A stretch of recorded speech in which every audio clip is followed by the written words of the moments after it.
In this lesson, we're going to talk about ideology, so political ideology, and economic policy. So we know that politicians, as well as us as American citizens, are going to have different opinions on the government's role in helping to regulate the economy through those economic policies. So there are two questions to really consider. First is, to what degree should individuals and businesses be left alone to pursue their own economic interests? Okay, so how much of a role should the government have in the economy? The other is, to what degree should the government regulate working conditions, consumer safety, and the environment? So we know that the bureaucracy plays a really big role as far as those regulating agencies and regulating those working conditions, making sure that products are safe, so on and so forth. All right, so there's a lot of terms here, so I'm just going to try to go through them kind of quickly because we've discussed some of them before. All right, so government intervention and the economy. So we've said before in an earlier lesson that a laissez-faire economy, governments intervene as little as possible in the economic decisions between citizens and businesses. Okay, so you can think of laissez-faire as hands off. So the government is staying out of those decisions. At the other end of the spectrum is a command and control economy, where the government is going to dictate much of a nation's economic activity, including the amount of production and price of goods.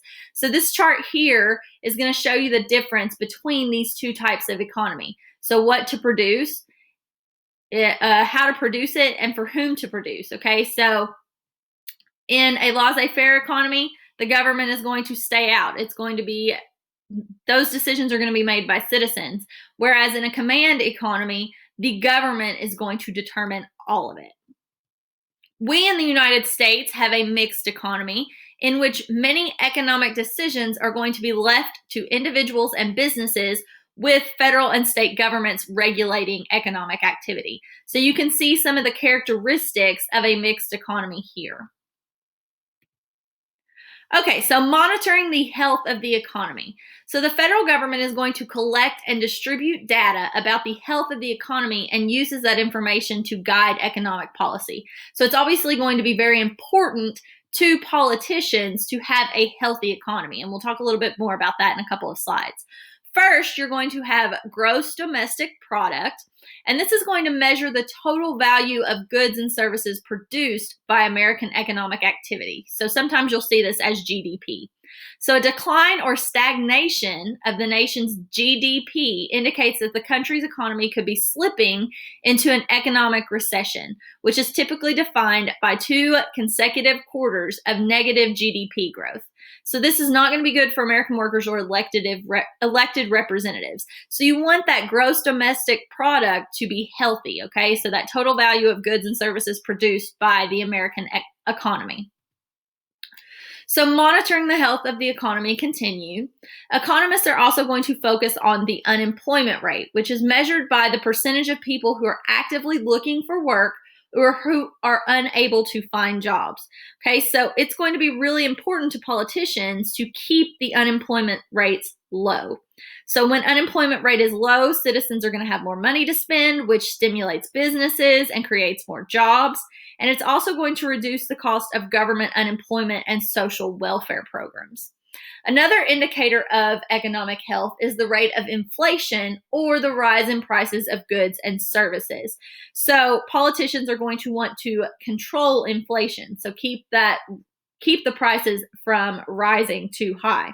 Okay, so at a high rate of inflation, especially without equal increase in wages, it's going to make American workers poorer, okay? And it's going to affect American workers' standard of living. A key measure to inflation, okay, so measuring the cost of goods, is going to be the Consumer Price Index, which is going to be the cost of a basket of fixed goods and services over time. Okay, so the Bureau of Labor Statistics tracks the prices of cereal, gasoline, pet food, college tuition, and more. So programs involved in mandatory spending, okay, so that spending that is locked into the budget, like Social Security, are going to be tied into the nation's CPI.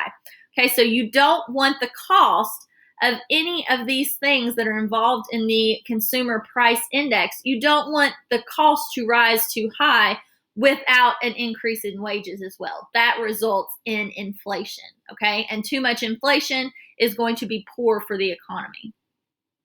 All right, and that's where we're going to stop with this video.